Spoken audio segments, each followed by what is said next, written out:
मैं डॉक्टर रविंद्र कुमार शर्मा, सहायक आचार्य, व्यवसाय प्रशासन, राजकीय स्नातकोत्तर महाविद्यालय बयाना, बीकॉम फर्स्ट ईयर के समस्त छात्र एवं छात्राओं।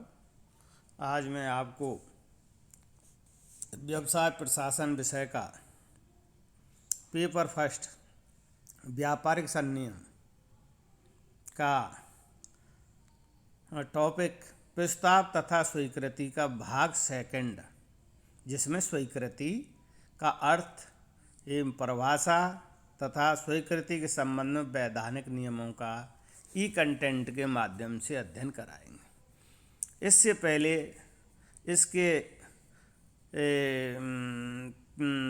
प्रस्ताव तथा स्वीकृति के भाग फर्स्ट में हमने प्रस्ताव से संबंधित इस अध्ययन किया था। आज हम स्वीकृति का जो इसका सेकंड भाग है के बारे में अध्ययन करने जा रहे हैं। सर्वप्रथम इसका अर्थ एवं परिभाषा का अध्ययन करते हैं। किसी भी वैध अनुबंध के निर्माण के लिए यह आवश्यक है कि एक पक्षकार अर्थात प्रस्तावक द्वारा प्रस्ताव किया जाए, जिसकी स्वीकृति दूसरा पक्षकार अर्थात वचन ग्रहीता दे। अतः प्रस्ताव की स्वीकृति ठहराव का निर्माण करने के लिए और पक्षकारों को वैधानिक रूप से उत्तरदायी बनाने के लिए आवश्यक है, क्योंकि बिना स्वीकृति अथवा सहमति के ठहराव या अनुबंध का निर्माण नहीं हो सकता है। अब हम देखें स्वीकृति से आशय प्रस्ताव की शर्त रहित स्वीकृति से है। इस प्रकार जब वह व्यक्ति जिसके समक्ष प्रस्ताव किया गया है प्रस्ताव पर अपनी सहमति प्रदान कर देता है तो प्रस्ताव स्वीकृत किया हुआ माना जाता है। स्वीकार किया हुआ प्रस्ताव वचन या ठहराव कहलाता है।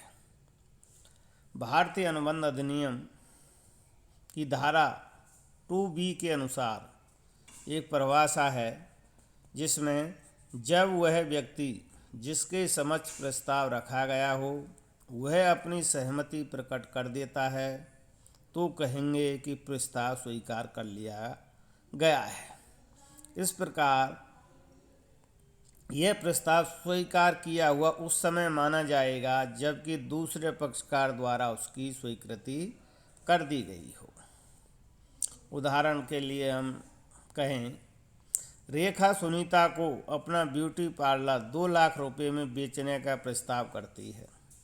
सुनीता इस प्रस्ताव को स्वीकार कर ले तो सुनीता की इस सहमति को ही स्वीकृति कहा जाएगा। इस परिभाषा के अगर हम व्यापक विश्लेषण करें तो प्रस्ताव की स्वीकृति का आशय उस पर सहमति प्रकट करने से होता है। इस प्रकार प्रस्ताव की स्वीकृति लिखित, मौखिक, सांकेतिक, गर्भित अथवा स्पष्ट किसी भी रूप में अभिव्यक्त की जा सकती है। स्वीकृति केवल हाँ या सकारात्मक रूप में ही हो सकती है। अब इसके बाद स्वीकृति के संबंध में वैधानिक नियम क्या हैं? Legal rules as to acceptance, जो हमने ई कंटेंट में आपको क्रमवार इनका उल्लेख किया गया है। तो इनमें सर्वप्रथम है स्वीकृति पूर्ण तथा शर्त रहित होनी चाहिए। भारतीय अनुबंध अधिनियम की धारा 7(1) के अनुसार किसी भी प्रस्ताव के लिए दी जाने वाली स्वीकृति पूर्ण व शर्त रहित होनी चाहिए। यदि स्वीकृति आंशिक, अपूर्ण या किसी प्रकार की शर्त के द्वारा दी गई हो तो इसे स्वीकृति नहीं माना जाएगा, बल्कि इस प्रकार की स्वीकृति प्रति प्रस्ताव के रूप में होती है और इससे किसी भी प्रकार से ठहराव का निर्माण नहीं हो सकता है। दूसरा इसका वैधानिक नियम है, इससे स्वीकृति उसी व्यक्ति द्वारा होनी चाहिए जिसको प्रस्ताव किया गया है। प्रस्ताव की स्वीकृति केवल उसी व्यक्ति द्वारा दी जानी चाहिए जिसके समक्ष प्रस्ताव किया गया है।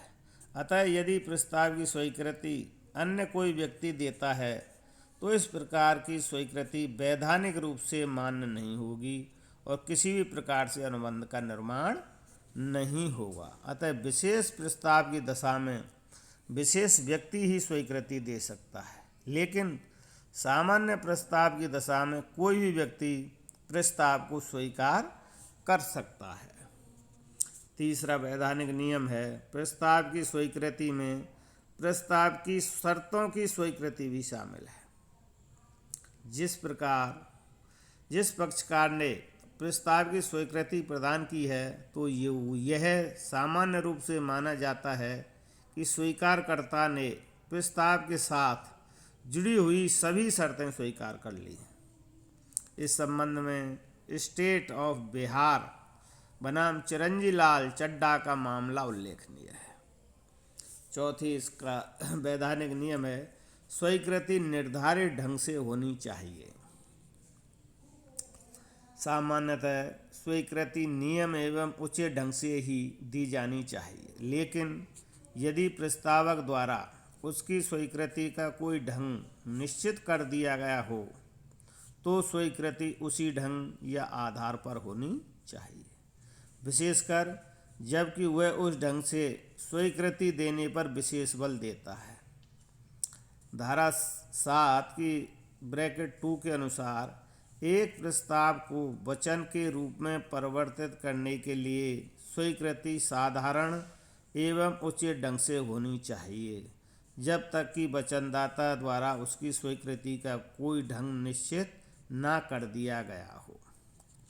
अगला इसका 5वां बिंदु है, निश्चित विधि के अभाव में प्रचलित एवं उचित विधि से स्वीकृति होनी चाहिए।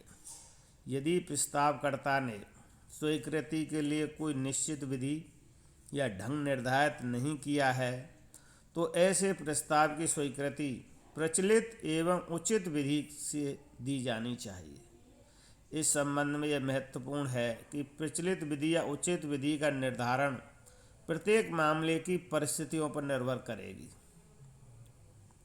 सामान्यतः पत्र का उत्तर पत्र से व तार का उत्तर तार द्वारा उचित एवं प्रचलित विधि माना गया है।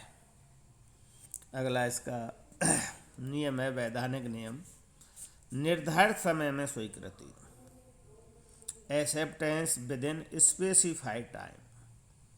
जब प्रस्ताव के अनुरूप निर्धारित समय में स्वीकृति दे दी जाती है, तो ऐसी स्वीकृति वैधानिक रूप से मान्य होती है। अतः प्रस्ताव में यदि कोई समय सीमा निर्धारित है, तो इसी समय सीमा में स्वीकृति दे देनी चाहिए। यदि इस निर्धारित समय सीमा में स्वीकृति प्रदान नहीं की जाती है, तो ऐसी दशा में प्रस्ताव ही समाप्त हो जाता है। इस प्रकार निर्धारित समय के बाद दी गई स्वीकृति व्यर्थ होती है। जैसे उदाहरण के रूप में हम बताएं, राम श्याम को 100 टन मूंगफली 5,000 रुपये प्रति टन के हिसाब से बेचने का प्रस्ताव करता है तथा कहता है कि 12 दिन में स्वीकृति आ जानी चाहिए। यदि श्याम 12 दिन में स्वीकृति नहीं देता है, तो प्रस्ताव का अंत हो जाएगा। एक उदाहरण से हमने इसको समझाया है। अगला इसका 7वां बिंदु है, निश्चित समय के अभाव में उचित समय में स्वीकृति होनी चाहिए। भाई, जब प्रस्तावक ने प्रस्ताव में स्वीकृति के लिए कोई समय निश्चित नहीं किया है, तो स्वीकृति उचित समय में दी जानी चाहिए। यह उचित समय क्या हो, यह प्रत्येक मामले की परिस्थितियों पर निर्भर करेगा। जैसे ऐसी वस्तु के क्रय का प्रस्ताव जो शीघ्र नष्ट होने वाली प्रकृति की है, तो स्वीकृति का उचित समय बहुत अल्पकाल में ही होगा। इसके विपरीत स्थायी संपत्तियों के मामले में स्वीकृति का उचित समय अपेक्षाकृत अधिक अवधि का हो सकता है। अतः स्वीकृति उचित समय में दी जानी चाहिए, तभी वह वैध स्वीकृति होगी। अगला बिंदु है इनका 8वां, स्वीकारक को प्रस्ताव की जानकारी होनी चाहिए। प्रस्ताव की स्वीकृति प्रदान करने वाले व्यक्ति या पक्षकार को प्रस्ताव की जानकारी होना अति आवश्यक है। अतः प्रस्ताव की जानकारी के बिना स्वीकृति का प्रश्न ही नहीं होता है। अतः बिना स्वीकृति के ठहराव की उत्पत्ति नहीं हो सकती है और बिना ठहराव के अनुबंध का निर्माण नहीं हो सकता है। इस संबंध में लालमन शुक्ल बनाम गौरी दत्त का मामला विशेष उल्लेखनीय है, जो कि हमने आपको पहले प्रस्ताव में इसको समझाया गया है। अगला बिंदु है इसमें प्रस्ताव की शर्तों का निष्पादन करके स्वीकृति। इसका मतलब क्या है? जब कोई भी पक्षकार या व्यक्ति प्रस्ताव में वर्णित की गई शर्तों की पालना कर देता है तो वह प्रस्ताव की स्वीकृति मानी जाती है। इसी प्रकार प्रतिफल पाने पर भी स्वीकृति मानी जा सकती है। जैसे गुमशुदा वस्तु की खोज करने के लिए पुरस्कार की घोषणा के संबंध में वस्तु को खोज लेना ही स्वीकृति मानी जाती है। अगला बिंदु है इसमें स्वीकृति स्पष्ट अथवा गर्भित हो सकती है। किसी प्रस्ताव की स्वीकृति स्पष्ट अथवा गर्भित दोनों प्रकार से की जा सकती है। जब प्रस्ताव की स्वीकृति मौखिक, लिखित अथवा स्पष्ट शब्दों द्वारा दी जाती है तो ऐसी स्वीकृति स्पष्ट स्वीकृति कहलाती है। जब स्वीकृति संबंधित पक्षकार के द्वारा शब्दों के अतिरिक्त अन्य प्रकार से जैसे व्यवहार आचरण द्वारा, प्रतिफल भेजकर, शर्तों की पालना करके, बताए गए कार्य को करके दी जाती है तो ऐसी स्वीकृति गर्भित स्वीकृति कहलाती है। इस संबंध में कार्लिल बनाम कार्बोलिक स्मोक बॉल कंपनी का मामला उल्लेखनीय है। अगला बिंदु है स्वीकृति संबंधित वैधानिक नियमों में स्वीकृति का संवहन होना आवश्यक है। Acceptance must be communicated. ये एक बहुत ही महत्वपूर्ण वैधानिक नियम है। वैध स्वीकृति के निर्माण के लिए स्वीकृति का संवहन आवश्यक रूप से प्रस्तावक को होना चाहिए। केवल स्वीकृति देने का मानस या मस्तिष्क में मन में सोच लेने या तैयारी करने से ही नहीं होता है, बल्कि स्वीकृति के संबंध में जो सोच है उसकी जानकारी प्रस्ताव करने वाले पक्षकार को आवश्यक रूप से होनी चाहिए, अन्यथा वैध स्वीकृति का निर्माण नहीं हो सकता है। अगला बिंदु है एक बार अस्वीकृत प्रस्ताव पुनः प्रस्तुत किए बिना स्वीकार नहीं किया जा सकता है। इसका मतलब यह है यदि किसी प्रस्ताव को एक बार स्वीकारकर्ता ने अस्वीकृत कर दिया है और बाद में यदि उसकी स्वीकृति दे दी जाती है तो ऐसी स्वीकृति वैधानिक रूप से मान्य नहीं होगी। यदि पुनः यही प्रस्ताव उसी पक्षकार या व्यक्ति के समक्ष प्रस्तुत किया जाता है तो ऐसे प्रस्ताव की स्वीकृति दी जा सकती है जो वैधानिक रूप से मान्य होती है। अगला बिंदु है इसमें वैधानिक नियमों में मौन रहना स्वीकृति नहीं है।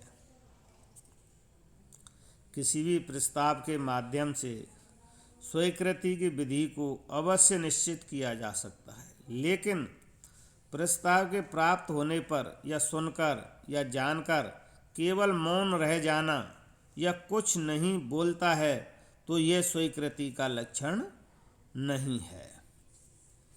इसलिए स्वीकृति क्या है कि शब्दों द्वारा प्रकट की जानी चाहिए या आचरण द्वारा प्रकट करनी चाहिए या प्रतिफल या प्रस्ताव की शर्तों की पालना करके दी जानी चाहिए, लेकिन केवल मौन रहना स्वीकृति का लक्षण नहीं है और इसे वैधानिक स्वीकृति नहीं माना जाता है। अगला बिंदु है इसमें प्रति प्रस्ताव स्वीकृति नहीं है। Counter proposal is not an acceptance. यदि कोई व्यक्ति प्रस्ताव को उसी रूप में स्वीकार नहीं करता है जिस रूप में उसके समक्ष प्रस्ताव रखा गया है, बल्कि वह इस प्रस्ताव को कुछ परिवर्तन के साथ स्वीकार करता है अथवा अपनी ओर से भी कोई प्रस्ताव रख देता है, तो यह स्वीकृति नहीं होगी बल्कि प्रति प्रस्ताव कहलाएगा। जैसे एक उदाहरण के तौर पर हम बताएं, राम श्याम को अपना संगीत संग्रह 50,000 रुपये में बेचने का प्रस्ताव करता है। श्याम इसे 30,000 रुपये में खरीदने की स्वीकृति देता है। यह मूल प्रस्ताव की स्वीकृति नहीं है, बल्कि श्याम द्वारा राम के समक्ष एक नया प्रस्ताव रखा गया है। यहाँ दोनों पक्षकारों की ओर से केवल प्रस्ताव है, स्वीकृति नहीं है। अतः इस कह सकते हैं कि प्रति प्रस्ताव स्वीकृति नहीं मानी जाती है। अगला इसमें बिंदु है कि स्वीकृति का सम्वहन के माध्यम कई हो सकते हैं। जैसे टेलीफोन द्वारा स्वीकृति दी जा सकती है, भाई टेलेक्स द्वारा दी जा सकती है, और डाक द्वारा स्वीकृति दी जा सकती है। इसमें सबसे महत्वपूर्ण बात है कि स्वीकृति का सम्वहन होना चाहिए। सम्वहन से आशय उस प्रक्रिया या उन शब्दों या उस सोच या उस मानसिक भावना से है जो प्रस्ताव के संबंध में स्वीकार करता रखता है या सोचता है। तो ऐसी सोच और उस भावना को प्रस्तावक के पास में उस प्रस्तावक को उसकी जानकारी होनी चाहिए, तभी वो सम्वहन माना जाता है। जैसे टेलीफोन द्वारा दी जा सकती है स्वीकृति, टेलेक्स पर स्वीकृति का सम्वहन किया हुआ माना जाता है, और डाक से स्वीकृति का भी सम्वहन उचित समय में अगर डाक पहुंचती है तो सम्वहन माना जाएगा। इस तरह से आज हमने आपको इस भाग सेकंड में प्रस्ताव तथा इसके सेकंड में स्वीकृति का अर्थ एवं परिभाषा, स्वीकृति के संबंध वैधानिक नियम जो हमने 15 इस ई कंटेंट में आपको दिखा रखे हैं, और आगे इसमें अपन कह सकते हैं कि स्वीकृति का खंडन कैसे किया जा सकता है। भारतीय अनुबंध अधिनियम की धारा 5 के अनुसार एक स्वीकृति का खंडन स्वीकारकर्ता के विरुद्ध किसी भी समय स्वीकृति के सम्वहन से पहले किया जा सकता है, किंतु बाद में नहीं। अर्थात स्वीकारकर्ता स्वीकृति का खंडन प्रस्तावक की स्वीकृति प्राप्त होने से पहले किसी भी समय कर सकता है, उसके बाद में नहीं कर सकता। ऐसा नियम स्वीकृति के खंडन से संबंधित वैधानिक नियम है। इस तरह से आज हमने आपको ई कंटेंट में ये टॉपिक पढ़ाया है। आज के लिए इतना ही। धन्यवाद।